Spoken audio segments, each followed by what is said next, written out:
তুমি আসমানে থাকো প্রভু, আমি জমিনে, তবু তোমারি প্রেম জমে হৃদয় গহীনে। আমি তোমারি গোলাম গো, অন্য কারো না। আমি তোমারি গোলাম গো, অন্য কারো না। আলিমুল গাইব তুমি, মালিকেরা বানা।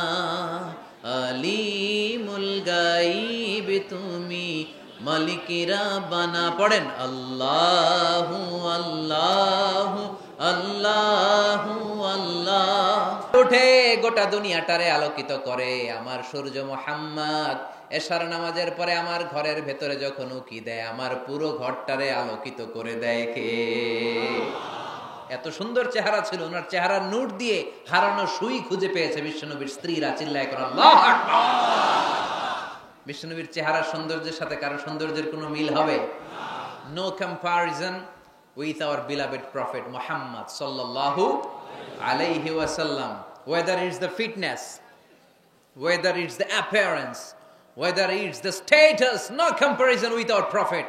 এটা ফিটনেসের দিক থেকে হোক, এটা চেহারার সৌন্দর্যের দিক থেকে হোক, এটা কণ্ঠস্বরের ঝংকারের দিক থেকে হোক, সম্মান আর মর্যাদার দিক থেকে হোক, আমার নবীর সম্মানের ধারে কাছেও সম্মান পৃথিবীর কারো হতে পারে না। চিল্লায় বলেন ঠিক কিনা? এজন্য আল্লাহ বললেন ওয়ারাফা'না লাকা যিকরাক, নবী আপনার সম্মান বাড়াতে বাড়াতে আমি আকাশচুম্বী করেছি। লোকজন সব যে বিশ্বনবীর দরবারে লাইন ধরেছে, হাজিরা সব বিশ্বনবীর কাছে, যে চেহারা দেখেই কুপকাত, বাকি জিনিস তো পরে। অনেকে আছে না, চেহারা দেখলেই মানুষ পাগল হয়ে যায়, আছে না নাই? চেহারা দেখেই পাগল, চেহারা দেখেই পাগল। তারপর তারা মিলাতে লাগলো। মিনার তাবুতে আবু জাহেলের কর্মীরা ঘোষণা দিয়েছিল এলাকায় মুহাম্মদ নামে পাগল এসেছে। তারা মিলায়ে দেখে না, এই মহামানব কোনোদিন পাগল হতে পারে না, কারণ পাগলের চুলগুলো থাকে উস্কো খুস্কো। ঠিক কিনা? আমার নবী সাল্লাল্লাহু আলাইহি ওয়াসাল্লামের চুল উস্কো খুস্কো ছিল? কত সুন্দর চুল আঁচড়ে রাখতেন, জাইতুনের তেল দিতেন, আতর ঢেলে মাথার শীতির মধ্যে ঢেলে দিতেন, কপাল বেয়ে বেয়ে পড়তো, আর যেখানে সেজদা দিতেন সেজদার জায়গায় আতরের ঘ্রাণে আমোদ হয়ে যেত। হাতের তালুতে পারফিউম মাখতেন, আর মানুষের সাথে মুসাফা করলে যার সাথে মুসাফা তার হাতের সাথে নবীর ব্যবহৃত পারফিউমের ঘ্রাণ ছুটে যেত।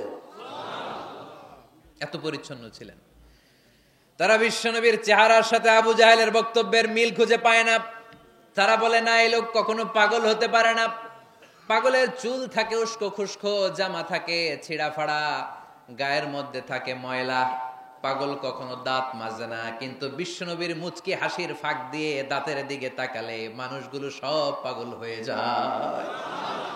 স্মাইল দিতেন বিশ্বনবী, স্মাইল, মুচকি হাসি, তাবাসসুম। বিশ্বনবীর মুচকি হাসি দেখলে মানুষ পাগল হয়ে যেত, পাগল পড়া হয়ে যেত। তারা বলে না না, এই মহামানব তো কখনো পাগল হতে পারে না। আবার মিলাতে লাগলো। আবু জাহেলের কর্মীরা বলেছিল এটা নাকি বড় জাদুকর, কিন্তু তারা বলে না না, এই অসাধারণ লোকটা জাদুকর হতে পারে না, সে তো কোনো মন্ত্র পড়ে না। জাদু করার জন্য মন্ত্র পড়ার দরকার আছে না নাই? বিষ্ণুনবী কি মন্ত্র পড়তো? বিষ্ণুনবী কি পড়ে শোনাতো? চিল্লায় বলেন, কি পড়ে শোনাতো? কোরআন শোনাতো। এত সুন্দর কণ্ঠ ছিল বিশ্বনবীর, পাগল হয়ে যেত মানুষ শুনতে শুনতে, পাগল পাড়া হয়ে যেত, বিমুগ্ধ হয়ে যেত। তারা সবাই বলতে আরম্ভ করলো, আবু জাহেল তুমি মিথ্যাবাদী, তবে তোমাকে ধন্যবাদ এরকম একটা মানুষের সাথে পরিচয় করিয়ে দেওয়ার জন্য। সুবহানাল্লাহ কইলেন না? আমরা মেনে নিতে পারলাম না সে পাগল নয়, জাদুকর নয়, সে হলো এই জামানার পয়গম্বর। আমরা পড়ে নিলাম লা ইলাহা ইল্লাল্লাহু মুহাম্মাদুর রাসূলুল্লাহ সাল্লাল্লাহু আলাইহি ওয়াসাল্লাম। ওয়া রাফা'না লাকা যিকরাক, নবী হে এইভাবে আমি আপনার সম্মানকে বাড়িয়েছি। হাইসুমা যুকিরতু যুকিরতা মাই, নবী যেখানে আমার নাম নেওয়া হবে আমার পর পর আপনার নামও নেওয়া হবে। পড়েন সুবহানাল্লাহ। যেখানে আমার আল্লাহর নাম তারপরে আমার নবীর নাম আছে না নাই? কালিমার ভেতরে লা ইলাহা ইল্লাল্লাহ আমার আল্লাহর নাম শোভা পায়, তারপরে মুহাম্মাদুর রাসূলুল্লাহ দ্বিতীয় বাক্যে আমার নবীর সুন্দর নামটা আছে না নাই? কালেমার মধ্যে প্রথমে আল্লাহর নাম, তারপরে নবীর নাম। হাইসুমা যুকিরতু যুকিরতা মাই। নবী কিভাবে আপনার মর্যাদা আমি বাড়াবো জানেন? যেখানেই আমি ওইখানেই আপনি, যেখানে আমার নাম নেওয়া হবে তারপরেই সৃষ্টিকুলের মধ্য থেকে শুধু আপনার নাম নেওয়া হবে। সুবহানাল্লাহ পড়েন। আপনার উম্মতেরা গোটা বিশ্বে সালাত আদায়ের জন্য আজান দিবে, আজানের প্রথম 4 বাক্যে আমি আল্লাহর বড়ত্ব আল্লাহু আকবার, তারপরের 2 বাক্যে আমি ছাড়া কোনো ইলাহা নাই এটার সাক্ষ্য দেয়া হবে, তারপরের 2 বাক্যে সবাই সাক্ষ্য দিতে বাধ্য আপনি ছাড়া দুনিয়ায় আর কোনো শেষ রাসূল নাই। তার মানে আজানের মধ্যেও আমার আল্লাহর নামের পরে আমার নবীর নাম আছে না নাই? এরপর আমরা একামত দিয়ে জামাত শুরু করি। এই জামাতের আগে যে একামতটা দেই, এই একামতেও আল্লাহর নামের পরে আমার নবীর নামটা আছে না নাই? আল্লাহু আকবার, আল্লাহু আকবার, আশহাদু আন লা ইলাহা ইল্লাল্লাহ, আশহাদু আন্না মুহাম্মাদার রাসূলুল্লাহ সাল্লাল্লাহু। তার মানে আজানে আমার নামের পরে আপনার নাম, একামতে আমার নামের পরে আপনার নাম। নামাজের শেষে যখন আমরা শেষ বৈঠকে বসি সেখানে বিশ্বনবীর উপর দুরূদ আছে না নাই? তার মানে সব জায়গায় বিশ্বনবীর নাম নেয়াকে আবশ্যক করে দিয়েছে কে? নবী। হে, এই গোটা বিশ্বের ভেতরে সূর্য উঠবে, সূর্য ডুববে, শীত যে গ্রীষ্ম আসবে, দিন যে রাত আসবে, এক মুহূর্তের জন্য আপনার নামের আলোচনা থামবে না। চিল্লায় বলো ঠিক কিনা? রাফা'না লাকা যিকরাক, I have dignified your status very high, very high। অনেক উপরে নিয়েছি, আকাশ বাতাস ছাপিয়ে, সাত আকাশ কাঁপিয়ে আরশ পর্যন্ত আমি আপনার মর্যাদাকে বুলন্দ করেছি। এই পৃথিবীতে যত আসমানি কিতাব এসেছিল সবগুলো আসমানি কিতাবে বিশ্বনবীর নাম উল্লেখ করেছে কে? তার মানে তাওরাতের ভেতরে বিশ্বনবীর নাম আছে না নাই? ইনজিলে, জাবুর, সুহুফে ইব্রাহিম, সুহুফে মূসা, আল্লাযী ইয়াজিদুনাহু মাকতুবান ইনদাহুম ফিত তাওরাতি ওয়াল ইনজিল। ইহুদিরা খ্রিস্টানরা বিশ্বনবীর মানতে চাইতো না। তারা বলতো মুহাম্মদ তোমার নাম তো আমাদের কিতাবে নাই। বিশ্বনবী বললেন পড়ো। তারা পড়তে পড়তে বিশ্বনবীর জায়গাটা লুকিয়ে রাখতো। যেখানে বিশ্বনবীর নাম ওরা এইভাবে ধরে রাখতো। বিষ্ণু সাল্লাল্লাহু আলাইহি ওয়াসাল্লাম এক সাহাবাকে বললেন, আমি তো ওদের ভাষা বুঝি না, তুমি ওদের ভাষা বুঝে দেখো কোন জায়গায় চোরামিটা করো। প্রতিটা কিতাবের প্রতিটা পাতায় পাতায় বিশ্বনবীর নাম আছে না নাই? সাইয়েদনা আদম আলাইহিস সালাম থেকে শুরু করে ঈসা আলাইহিস সালাম পর্যন্ত যত নবী এসেছে সব নবী সুসংবাদ দিয়েছে যে একজন নবী আসবে, যেই নবী আসার মধ্য দিয়ে এই আম্বিয়া আলাইহিমুস সালাম পৃথিবীতে আসার যে ধারাবাহিকতা, এই সিলসিলা, এই চেইনকে আল্লাহ তাআলা কাট অফ করে দিবে। সাইয়েদনা আদম তার বংশধরদেরকে বলেছে, নূহ আলাইহিস সালাম তার প্রজন্মকে বলেছে, ইব্রাহিম আলাইহিস সালাম তার জেনারেশনকে বলেছে, মূসা আলাইহিস সালাম বনি ইসরাইলকে শুনিয়েছে। সর্বশেষ সাইয়েদনা ঈসা আলাইহিস সালাম এসে বলেছে, ইয়াতি মিন বাদি ইসমুহু আহমদ, আমার পরে এমন এক নবী আসবে তার নাম, চিল্লায় বলেন, আহমদ বড় বিশ্বস্ত, সে কোন বন্ধু বলো বেশি বিশ্বস্ত, সে কোন বন্ধু বলো বেশি বিশ্বস্ত, কার কাছে মন খুলে দেয়া যায়, কার কাছে প্রাণ খুলে বলা যায়, হওয়া যায় অতি আশ্বস্ত, তার নাম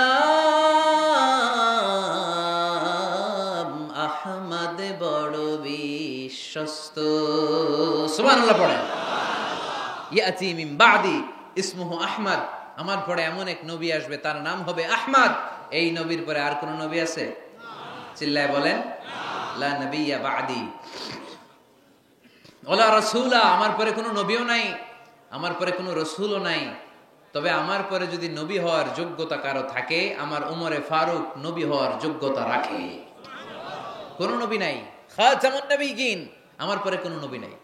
তার মানে বিশ্বনবীর জীবনে 3 নম্বর নিয়ামত হলো রাফা'না লাকা যিকরাক, মর্যাদা আমি বাড়াতে নবী অনেক উপরে নিয়েছি। আবার আল্লাহ আমাদেরকে ডেকে বললেন, ও ইমানদার বান্দারা শোনো, আমি স্বয়ং আল্লাহ তাআলা আমার ফেরেশতা বাহিনী নিয়ে এই নবীর উপরে স্বয়ং আমি দুরূদ পড়ি। ইন্নাল্লাহা ওয়া মালাইকাতাহু ইউসাল্লুনা আলান নবী ইয়া আইয়ুহাল্লাযীনা আমানু সাল্লু আলাইহি ওয়া সাল্লিমু তাসলিমা। পড়েন, আল্লাহুম্মা সাল্লি আলা মুহাম্মদ ওয়া আলা আলি মুহাম্মদ কামা সাল্লাইতা আলা ইব্রাহিম ওয়া আলা আলি ইব্রাহিম ইন্নাকা হামিদুম মাজিদ। আল্লাহুম্মা বারিক আলা মুহাম্মদ ওয়া আলা আলি মুহাম্মদ কামা বারাকতা আলা ইব্রাহিম ওয়া আলা আলি ইব্রাহিম ইন্নাকা হামিদুম মাজিদ। চিৎকার করে পড়েন সুবহানাল্লাহ। এমন নবী যে নবীর উপর আল্লাহ নিজেই দুরূদ পড়ে, ফেরেশতারা পড়ে, এজন্য আমাদের পড়ার দরকার আছে না নাই? আবার আল্লাহ বললেন, নবী আপনি এমন নবী যেই নবীকে আমি হাউজে কাউসার দিয়েছি। লক্ষ লক্ষ নবীদের কাউরে কিয়ামতের দিন আমি হাউজে কাউসারের মালিক বানাবো না, শুধুমাত্র কেবলমাত্র একমাত্র আপনি ছাড়া। ইন্না আ'তাইনাকাল কাউসার ফাসাল্লি লিরাব্বিকা ওয়ানহার ইন্না শানিআকা হুয়াল আবতার। সুবহানাল্লাহ পড়ে। এই হাউজে কাউসারের পানি খেতে চান? পান করতে চান? বিশ্বনবী না দিলে খাইতে পারবো আমরা? হাউজে কাউসার পান করতে চান কারা? হাত তুলে দেখা।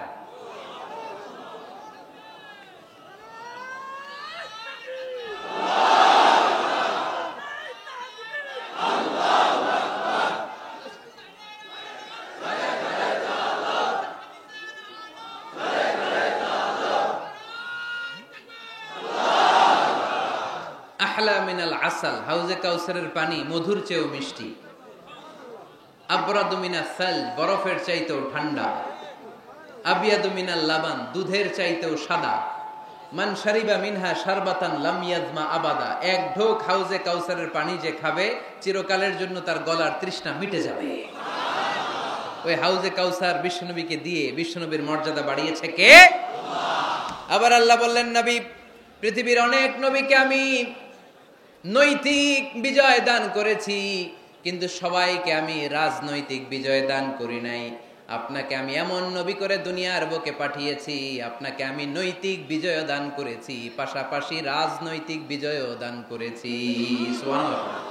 বিশ্বনবী একাধারে যেমনি মসজিদে নববীর ইমাম ছিলেন, পাশাপাশি মদিনার রাষ্ট্রের প্রেসিডেন্ট ছিলেন, ঠিক কিনা?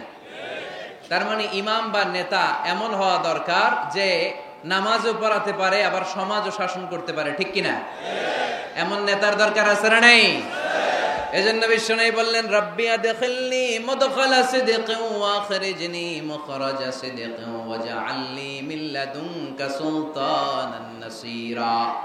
ও আল্লাহ, আপনি আমারে সত্যতার সাথে মক্কায় রাখেন, বের করলেও সত্যতার সাথে বের করেন, আর আপনি আমাকে বিজয়ী শক্তি দান করেন। বিজয়ী শক্তি, রাজনৈতিক শক্তি বিশ্বনবী আল্লাহ তাআলার কাছ থেকে দোয়া করে চেয়ে নিয়েছেন। চিল্লায় বলেন ঠিক কিনা? রাজনৈতিক শক্তির দরকার আছে না নাই? দরকার আছে। তা আস্তে করে বললেন কেন? রাজনৈতিক শক্তি থাকার দরকার আছে না নাই? দেখেন, বাংলাদেশ সৃষ্টি হয়েছে কত সালে বলেন? কত সাল? বাংলাদেশের বার্থডে কবে? 1971-এ। এই 71 সালের পর থেকে আমাদের বাংলাদেশে সুদ আছে না নাই? কিন্তু সুদের বিরুদ্ধে ওয়াজ আছে না নাই? আলেম ওলামারা আজীবন সুদের বিরুদ্ধে ওয়াজ করছে। আমরা ওয়াজ আগে করতাম, এখন করতেছি, সামনেও করব, মাগার সুদ মরবে না। এর কারণ যেটা আইন করে প্রণয়ন করা হয় ওইটা ওয়াজ করে মারা যায় না, ওইটারে আইন করে নষ্ট করতে হয়। চিল্লায় বলেন ঠিক কিনা? আমি সারা জীবন সুদের বিরুদ্ধে ওয়াজ করলে সুদ যাবে না, কিন্তু দেশনেত্রী মাননীয় প্রধানমন্ত্রী যদি কালকে ঘোষণা দেয় বাংলাদেশের কোনো ব্যাংকে ব্যাংকিং ফিনান্সিয়াল ট্রানজাকশনে কোনো সুদ চলবে না, তার পরের দিন থেকে বাংলাদেশে কোনো সুদ থাকবে না। চিল্লায় বলেন ঠিক কিনা? এজন্য সাইয়েদনা ওমর ফারুক বলতেন, ইন্নাল্লাহা লা ইয়াযআউ বিল কুরআন মা ইয়াজাউ বিসুলতান, আল্লাহ মাঝে মাঝে ক্ষমতার মাধ্যমে এমন কিছু করে যেটা আল্লাহ কোরআনের মাধ্যমেও করে না। চিল্লায় বলেন ঠিক কি না? কালকে যদি ঘোষণা হয়ে যায় 5 ওয়াক্ত নামাজ যদি না পড়া হয় 5 বেত। কয় বেত?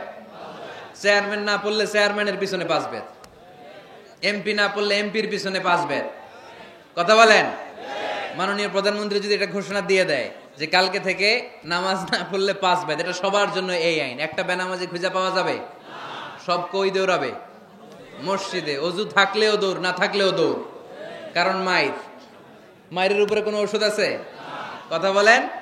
কারণ মায়েরে ভিটামিন আছে। মায়েরে কি আছে? এজন্য ইন্নাল্লাহা লা ইয়াজাউ বিল কুরআন মা ইয়াজাউ বিস সুলতান, মাঝে মাঝে আল্লাহ ক্ষমতা দিয়ে এমন কিছু করে যেটা মাঝে মাঝে আল্লাহ কোরআন দিয়েও করে না। এজন্য অনেক নবীকে নৈতিক বিজয় দান করলো, বিশ্ব নবীকে শুধু নৈতিক বিজয় নয়, পাশাপাশি রাজনৈতিক বিজয়ও দান করেছে কে? তিনটা নিয়ামতের ঘোষণা দিয়ে আল্লাহ বললেন, আলাম নাশরাহ লাকা সাদরাকা ওয়া ওয়াদা'না আনকা বিজরাক আল্লাযী আনকাদা যাহরাক ওয়া রাফা'না লাকা যিকরাক। পড়েন সুবহানাল্লাহ। নবী হে, আপনার মর্যাদা আমি অনেক বাড়িয়েছি। আপনার কথা শুধু মুসলমানেরাই বলে না, হিন্দুরাও বলে। আছে না নাই? গতকাল এক হিন্দু ভাই আমার হাতে হাত রেখে শাহাদা বাক্য পাঠ করে গাজীপুরে মুসলমান হয়ে গেছে।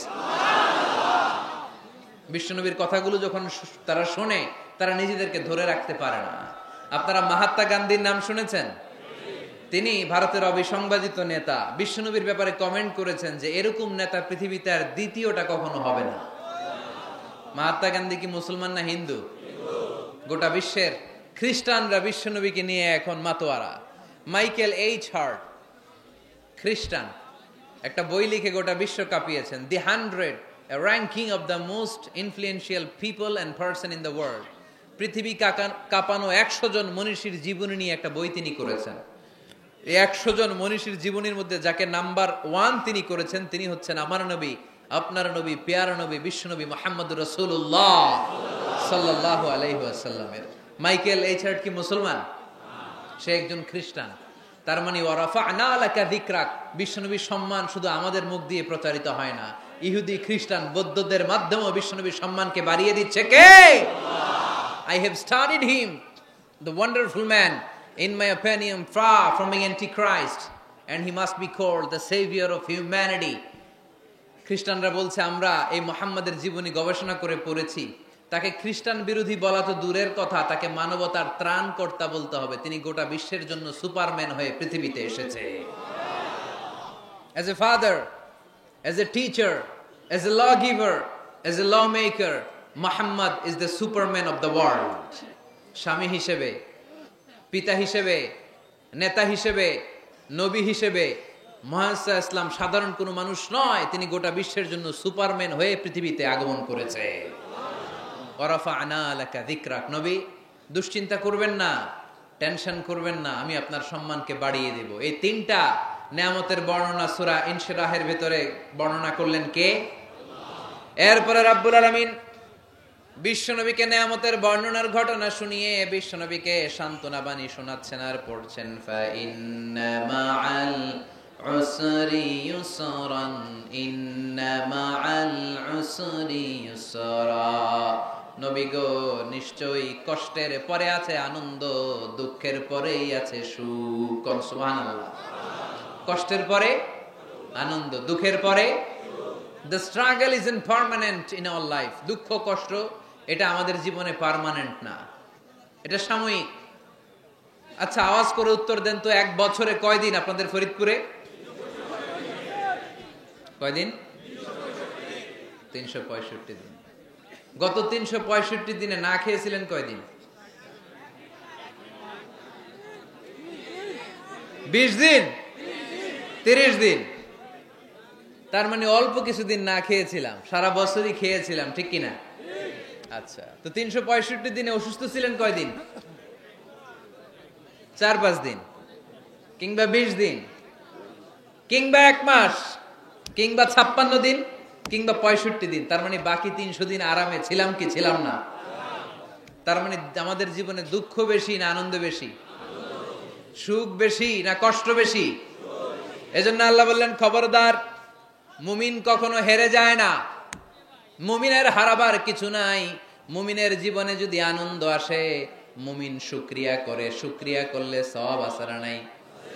আর মুমিনের জীবনে যদি দুঃখ আসে, মুমিন সবর করে, ধৈর্য ধরে, ধৈর্যেও সওয়াব আছে না নাই? তাহলে আমাদের সব দিক দিয়েই তো লাভ। আনন্দের দিনগুলাতে শুকরিয়া করব, আর দুঃখের দিনগুলাতে ধৈর্য ধরবো, দুইটার মধ্যে সওয়াব আছে না নাই? এজন্য বিশ্বনবী বললেন, আজাবান লি আমরিল মুমিন, মুমিনের বিষয়টা খুবই আশ্চর্যের।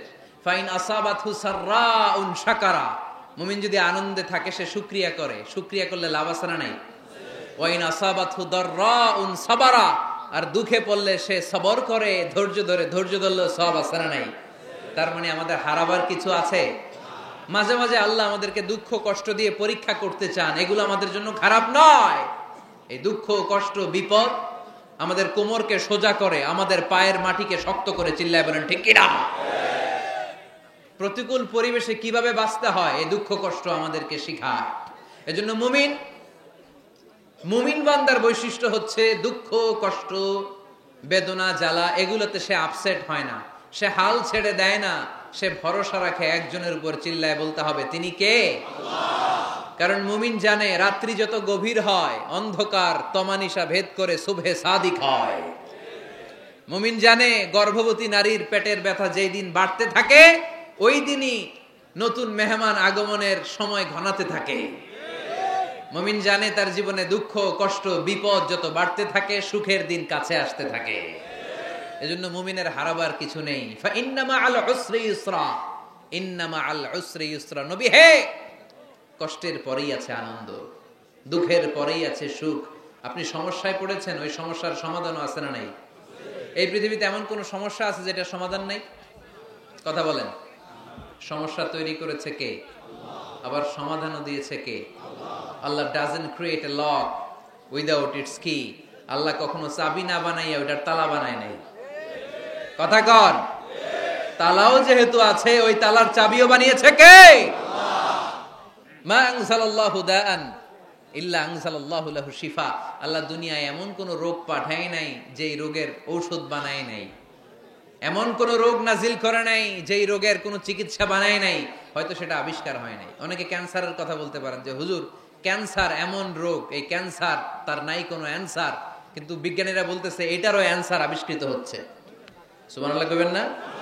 কিছু কিছু ক্ষেত্রে হয়েও গিয়েছে। এজন্য দুঃখের পরেই আছে সুখ, কষ্টের পরেই আছে আনন্দ। এই দুনিয়াটাই এরকম, কষ্টের পরই আনন্দ। দেখবেন তারাবির নামাজ 20 রাকাত পড়তে কষ্ট লাগে না? কোমরে ব্যথা, হাঁটুতে ব্যথা, কিন্তু 20টা রাকাত যখন শেষ করে মসজিদ থেকে বের হই, একটা আনন্দ আছে না নাই? কষ্ট করে পরীক্ষার জন্য প্রিপারেশন নিলেন আপনি কয়েক মাস, কিন্তু ফলাফল যখন ভালো হয় তখন একটা আনন্দ আছে না নাই?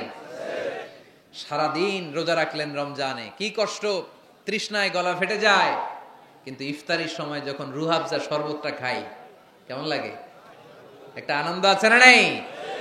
এজন্য আল্লাহ বললেন فَإِنَّ مَعَ الْعُسْرِ يُسْرًا إِنَّ مَعَ الْعُسْرِ يُسْرًا। ও নবী, কষ্টের দিন মক্কায় অল্প কিছু দিন, মদিনাতে আনন্দের দিন অপেক্ষা করছে। আমাদের জীবনে যদি দুঃখ কষ্ট আসে, আমরা ধৈর্য ধরবো, তাওয়াক্কুল করবো একজনের উপর, তিনি কে? কারণ আমরা বিশ্বাস করি কষ্টের দিন এটা চিরকালের জন্য নয়, সামনে আনন্দের দিন আমাদের জন্য সেট করে রেখেছে কে? তাহলে আমরা সূরাতুল ইনশিরাহ থেকে 3টা নিয়ামতের বর্ণনা শুনলাম, বিশ্বনবীকে কি সান্ত্বনা দেয়া হলো সেটা শুনলাম। এবার 2টা গাইডলাইন শুনে তাফসীর আমরা শেষ করব। শুনতেছেন? কষ্ট হচ্ছে? তো উঠা বসা করতেছেন কেন? উঠলেন কারা কারা? শেষ করে দিব? দোয়া করে দেই। কি গাইডলাইন দিলেন শুনবেন? কে কে শুনবেন না হাত তোলেন।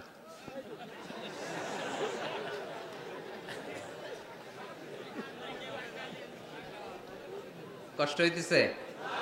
গরম লাগতেছে না? আমিও ঘামতেছি আপনাদের সাথে সাথে, অনেক গ্যাদারিং হয়ে গেছে। আসেন আল্লাহর নামে 3টা তাকবীর দেই, তারপর কোন 2টা গাইডলাইন তিনি বিশ্বনবীকে দিলেন ওই নির্দেশনা বাণীটুকু শুনে আজকে আমরা বিদায় নিব। আওয়াজ করে পড়তে হবে লিল্লাহে তাকবীর, লিল্লাহে তাকবীর, লিল্লাহে তাকবীর। গাইডলাইন নাম্বার 1, ফাইদা ফারাগতা ফানসাব। নবী আপনি যখন অবসর হন আপনি ইবাদতে মশগুল হন। ফানসাব ফিল ইবাদা, তাফসীর ইবনে কাসিরে এসেছে আপনি ইবাদতে মশগুল হন যখন আপনি অবসর পান। অবসর আল্লাহর দেয়া বড় নেয়ামত, এটা বিশ্বাস করেন? অবসর কিন্তু নেয়ামত। আমরা অনেকেই অবসর সময়কে কাজে লাগাই না, কিন্তু অবসর চলে যাওয়ার পরে যখন ব্যস্ত হয়ে পড়ি তখন বলি হায় রে, অবসরটা যদি কাজে লাগাইতাম। পরীক্ষার পরে 3 মাস ছুটি ছিল, এই 3 মাস অবসরে যদি পড়তাম তাইলে তো আজকে ভার্সিটিতে চান্স পেয়ে যেতাম, ঠিক কিনা? এজন্য বিশ্বনবীর আল্লাহ বললেন, নবী فَإِذَا فَرَغْتَ فَانصَبْ وَإِلَى رَبِّكَ فَارْغَب। মাদানী জীবনে, মাক্কি জীবনে, দাওয়াতি কার্যক্রমের পরে, রাষ্ট্রীয় কার্যক্রমের পরে যখনই আপনি অবসর পাবেন তখনই আপনি ইবাদত করেন, তখনই বেশি বেশি আল্লাহর কাছে দোয়া করেন। দোয়াটা খুব শক্তিশালী, কিন্তু আমরা অনেকে জানি না কি করে দোয়া করতে হয়। সিনসিয়ার দোয়া ইজ লাইক এ মিসাইল। আপনারা প্রায় পত্রিকায় শুনবেন আমেরিকা অমুক দেশে মিসাইল হামলা করেছে, শুনছেন? মিসাইল হামলা এমন হামলা, কত সেন্টিমিটার বেগে যে কোন জায়গায় অ্যাটাক করবে, যেখানে মারার কথা ওখানে পড়বে। ঠিক দোয়াটা হচ্ছে মিসাইলের মতো। আপনি যদি দোয়ার মতো দোয়া করতে জানেন, ওই দোয়াটাও জায়গা মতো যে ভেদ করবে। চিল্লা এখন ঠিক কিনা? কিন্তু আমরা দোয়া করতে জানি না, কি করে দোয়া করতে হয় এটা জানি না। বিশ্বনবীকে আল্লাহ বললেন, নবী ফাইদা ফারাগতা ফানসাব, যখন আপনি অবসর হবেন তখন আপনি দোয়া করেন, আল্লাহর কাছে চান। বেশি বেশি চাইলে খুশি হয় কে? তার মানে প্রথম ঘোষণা হলো ফাইদা ফারাগতা ফানসাব। প্রথম নির্দেশনা হলো নবী যখনই আপনি অবসর পাবেন ইবাদত করবেন এবং দোয়া করবেন, বেশি বেশি আল্লাহর কাছে চাইবেন।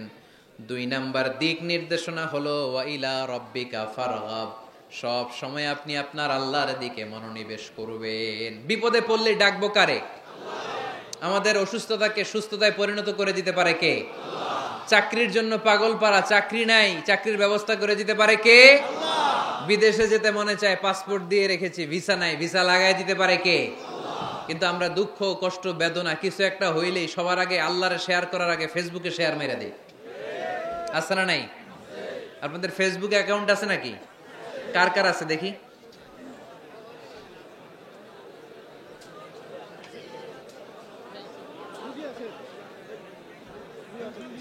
আছে আছে।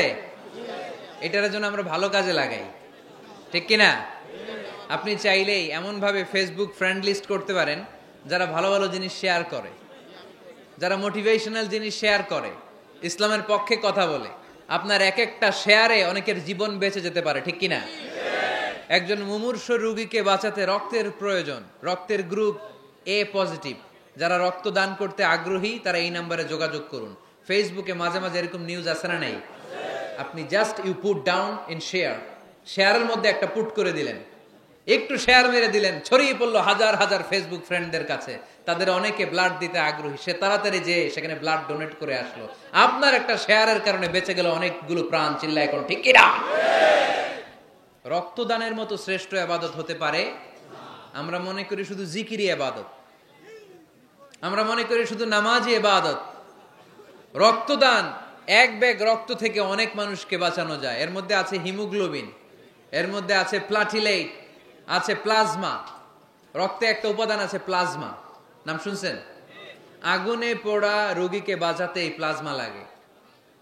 হসপিটালের বার্ন ইউনিটে যেয়ে দেখবেন মানুষ কিভাবে চিল্লায়। নুসরাত নামে একটা মেয়ে মারা গেল না? এক বদমাইশের কবলে পড়ে মারা গেল না? তাকে আগুন জ্বালিয়ে দেয়া হয়েছিল তার গায়ে, তার প্লাজমা গুলো জ্বলে গিয়েছিল। আগুনে পোড়া রোগীর যে কি কষ্ট, একটু দেখার জন্য হসপিটালের বার্ন ইউনিটে যাবেন, দেখবেন যে কি কষ্টে আছে তারা। এই প্লাজমা গুলোকে অনেক সেন্টিগ্রেড তাপমাত্রা নামিয়ে ঠান্ডা করে দেহে পুশ করা হয়। আপনার এক ব্যাগ রক্ত থেকে প্লাজমা আলাদা করা হবে, প্লেটলেটস আলাদা করা হবে, হিমোগ্লোবিন আলাদা করা হবে, শ্বেতকণিকা, লোহিত কণিকা আলাদা করে অনেকগুলো মানুষ বেঁচে যাবে। এজন্য ফেসবুক থাকাটা দোষের কিছু না, তবে ভালো কাজে আমরা ব্যবহার করব, ঠিক কিনা? আপনার ফেসবুক শেয়ারিং আপনার জান্নাতি বানাতে পারে, আর আপনার ফেসবুক শেয়ারিং আপনার জাহান্নামের লাকড়ি বানাতে পারে। চিল্লায় বলেন ঠিক কিনা? So the decision is yours. সিদ্ধান্ত আপনাকে নিতে হবে, আপনি কিভাবে করবেন। যে কোনো বিপদে ওয়া ইলা রাব্বিকা ফারগাব, কোন দিকে মনোনিবেশ না করে কার দিকে মনোনিবেশ করব? যে কোনো বিপদ আপদ ফেসবুকে শেয়ার করার আগে শেয়ার করব কার কাছে? আমাদের যার যা লাগে আল্লাহ সবও যদি দিয়ে দেয়, আল্লাহর ধনভাণ্ডারের 1 ইঞ্চিও কমবে? হাদিসে কুদসিতে আল্লাহ বললেন, লাউ আন্না আউওয়ালাকুম ওয়া আখিরাকুম ওয়া ইনসাকুম ওয়া জিন্নাকুম, পৃথিবীর সব জিন, পৃথিবীর সব মানুষ বিশাল মরুভূমিতে দাঁড়িয়ে যদি আমার কাছে চাইতে শুরু করে, আল্লাহ এটা দাও, ওটা দাও, ওটা দাও, আমি আল্লাহ তোমাদের সব চাহিদাও যদি মিটিয়ে দেই, আমি আল্লাহর ধনভাণ্ডারের 1 ইঞ্চিও কমবে না। এজন্য চাইবো কার কাছে? বিপদে আপদে ভরসা করব কার কাছে? আর অবসরগুলোকে কাজে লাগানোর দরকার আছে না নাই? স্বাবলম্বী হওয়ার চেষ্টা করার দরকার আছে না নাই? ফা ইন্নামা আল উসরি ইউসরা, ইন্নামা আল উসরি ইউসরা। নবী হে, কষ্টের পরেই আছে সুখ, দুঃখের পরেই আছে আনন্দ। সব সময় মানুষের সময় একরকম কাজ করতে চায় একজনের উপর, তিনি কে? আল্লাহ আমাদের সবাইকে কথাগুলো বুঝার ও আমল করার তৌফিক দান করুক। আমরা পড়ি আমিন। আপনারা উঠা বসা করতেছেন কেন? এই উঠছেন কে কে দেখি? এই উঠছো কেন তুমি? বস, আমরা একসাথে বিদায় নিব। সূরাতুল ইনশিরাতে আমরা যেটা শিখলাম সেটা হচ্ছে বিশ্বনবীর মর্যাদা সবচাইতে বেশি, ঠিক কিনা? এজন্য বিশ্বনবীর জীবনী পড়তে হবে এবং সিরাত নিয়ে আলোচনা করতে হবে। আমরা মিলাদুন নবী আসলে ইয়া নবী সালামু আলাইকা বলে জিলাপি খেতে খুব পছন্দ করি, ঠিক কিনা? কিন্তু সারা বছর এগুলো ভুলে যায় না। সিরাতুন নবী, মিলাদুন নবীর প্রেরণা হচ্ছে বিশ্বনবীর সিরাত নিয়ে আলোচনা করা, বিশ্বনবীর আদর্শকে সমাজে বাস্তবায়নের চেষ্টা করা। চিল্লা এখন ঠিক কিনা? আমরা যেন বিশ্বনবীর সিরাত সুরাত আমাদের জীবনে ধারণ করতে পারি। আল্লাহ আমাদেরকে তৌফিক দান করুক। আমরা পড়ি আমিন। আমরা যেন আমাদের জীবনের যে কোনো পরিস্থিতিতে আল্লাহ তাআলার উপর ভরসা রাখতে পারি। আল্লাহ তৌফিক দান করুক। আমরা পড়ি আমিন। দূর দূরান্ত থেকে যারা এসে আজকের মাহফিলকে সার্থক করেছেন, আমি আপনাদের সবাইকে শুকরিয়া জানাই। মা বোনেরা যারা আলোচনাটুকুন শুনলেন, আপনাদেরকে শুকরিয়া জানাই। মিডিয়া কর্মী যারা এসেছো, তাদেরকে শুকরিয়া জানাই। এই বিশৃঙ্খলা করা যাবে না প্রিয় ভাইয়েরা। আমি শুরুতে বলেছিলাম ফরিদপুরের ভাইয়েরা অনেক সুশৃঙ্খল। বসেন, সংক্ষিপ্ত দোয়ার মাধ্যমে আমরা বিদায় নিব একসাথে।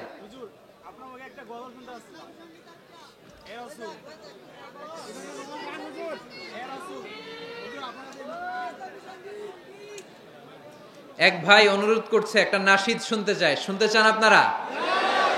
তা আলোচনার মাঝখানে যে শোনাইছি, এগুলা কি? এগুলা কি? হ্যাঁ, তুমি আসমানে থাকো প্রভু, আমি জমিনে, তবু তোমারি প্রেম জমে হৃদয় গহীনে। আমি তোমারি গোলাম গো, অন্য কারো না। আমি তোমারি গোলাম গো, অন্য কারো না। আলিমুল গাইব তুমি, মালিকেরা বানা। আলিমুল গাইব তুমি, মালিকেরা বানা। পড়েন, আল্লাহু আল্লাহু আল্লাহু আল্লাহ, আল্লাহু আল্লাহু আল্লাহু আল্লাহ। আওয়াজ করে পড়তে হবে আলহামদুলিল্লাহ। যে যেখানে আছেন বসে যান, বসে যান। এখনই আমরা দোয়া করবো ইনশাআল্লাহ। বসে যান, বসে যান। আমরা এখনই দোয়া করবো ইনশাআল্লাহ। বসে যান। আল্লাহুম্মা আমিন।